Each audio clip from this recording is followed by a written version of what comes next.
Back to the TWU Local 591 podcast. My name is Gary Scheibel, your local president. This is our weekly membership video update podcast. Joining me today is Russ Dittmer, your administrative executive board member. And Russ will get right into it with the peer support update. Our benefits team has been receiving more questions about injury on duty leaves, sometimes called IOD or disability, and medical benefits. The leaves of absence chart on the last page of Article 25 in your contract lists what benefits you receive depending on the type of leave you are on. For disability IOD, 12 months at the medical rates are the same as active employee rates, including FMLA leaves. But after that period, the member would need to pay full rates, sometimes called COBRA, for the duration of their IOD leave.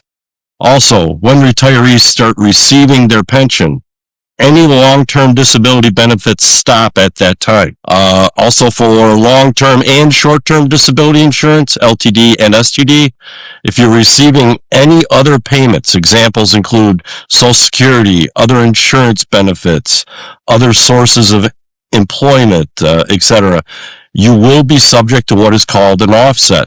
This offset means that your STD, LTD benefit payments will be reduced by the amount of that other source of income. Be aware this offset is subject to clawback, meaning the insurance carrier can and will demand repayment of that offset amount. Finally, in the event you are notified of a possible positive result from a drug and alcohol test, contact your local 591 peer support team right away. There have been issues and our local 591 peer support team can often help. I'm going to walk right into the ASAP and compliance, Gary. The team sent a reminder email last week about the danger of many workplace pressures, and the ASAP team asks you to submit an ASAP report whenever you believe those pressures might impact safety and or airworthiness. Also, all AMTs, when on field trips, the requirement to have proper manuals and documentation still holds true. If your tablet doesn't have connectivity, you must have the documents. If they're not available computers when you're not at your home station, contact MOC and have the MCTs email you all of the necessary manual documents, including all the AMMs, IPC, TSMs, FIMs. Then print those out. Always stay 100% compliance. All right, we'll roll into safety.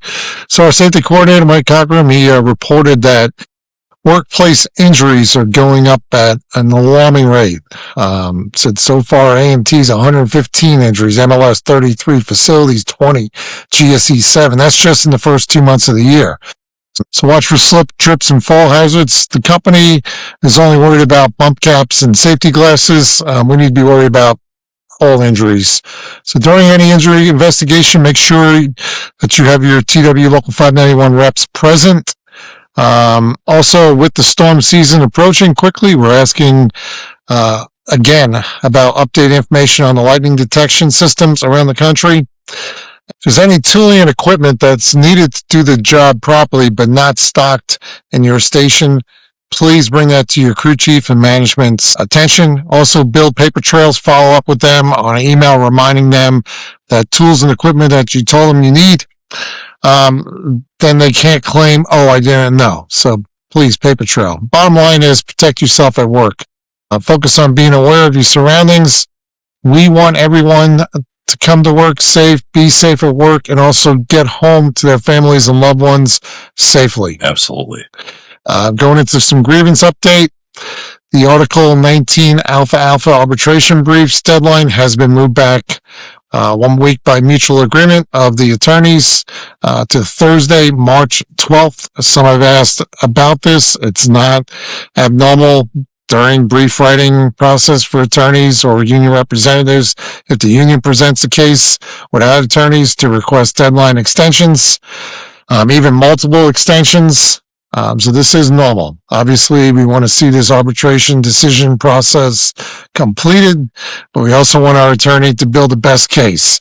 And in these cases, the best closing argument for the brief that's possible. Grievance Review Board, the GRB process, and documents will all be channeled through local Vice President Brian Coyne to ensure proper tracking of the results of the GRB and the next step from the grievance process for all local 591 grievances that are presented at the GRB. Vice President Brian Coyne will be responsible for updating both the association grieve tracking system, including disposition letters, as well as our internal local 591 grievance tracking system for all grievances that have been presented at the GRB. For those grievances that are not yet reached the GRB, the regions and or stations within the local 591 system, their representatives will continue to be responsible for updating those grievances in our local 591 grievance tracking system as is being done today. Brian did want to thank all the reps for improving the numbers for grievances getting resolved at the verbal step, the first step, and second step of the grievance process. So I'm going to jump in with the field trip update from Executive Board Member Chris Horvath. He reported that he tracked for the week of February 20th, 32 line field trips and 13 base field trips. For the week of February 27th, 37 line field trips and 8 base field trips.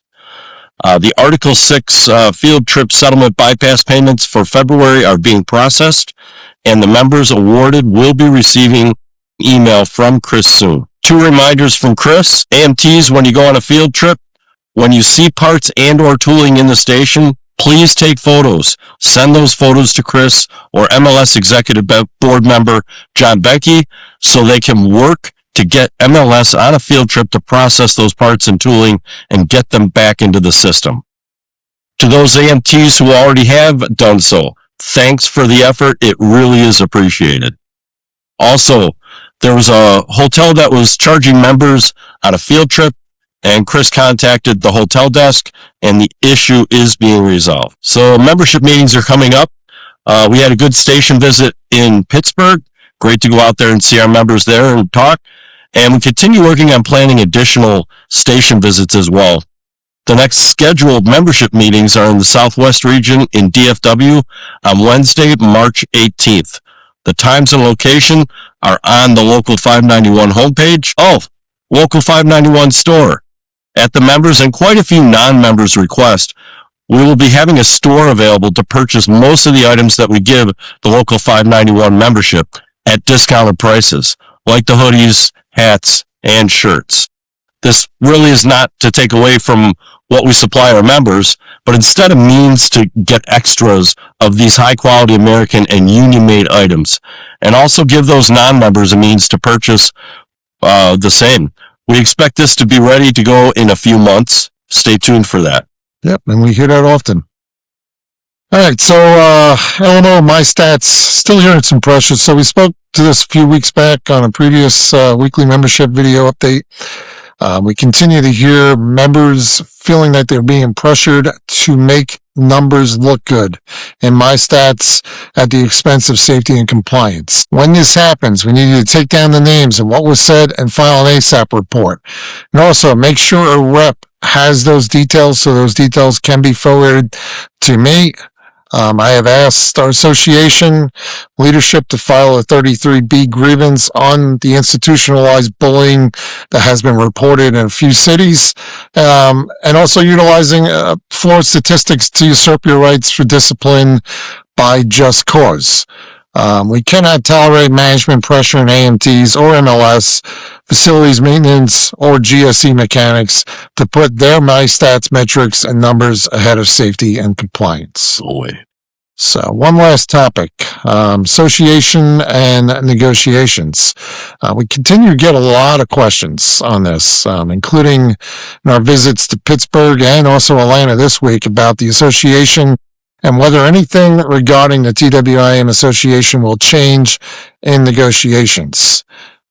Specifically, will there be a change to one union or the other? I want to make sure we explain this in enough detail because I believe some of this thought process is coming as a result of the Alaska-Hawaiian merger and the representational election that ended this past week. So for background, National Mediation Board, the NMB, is the federal agency that regulates and oversees labor management in the rails and also in the airline industry, and that's what we work under. Under the NMB rules, unit certifications, when and how the NMB determines which labor union will be certified to represent the workers at a carrier in a specific craft or class, and labor management contract negotiations are two separate and distinct processes.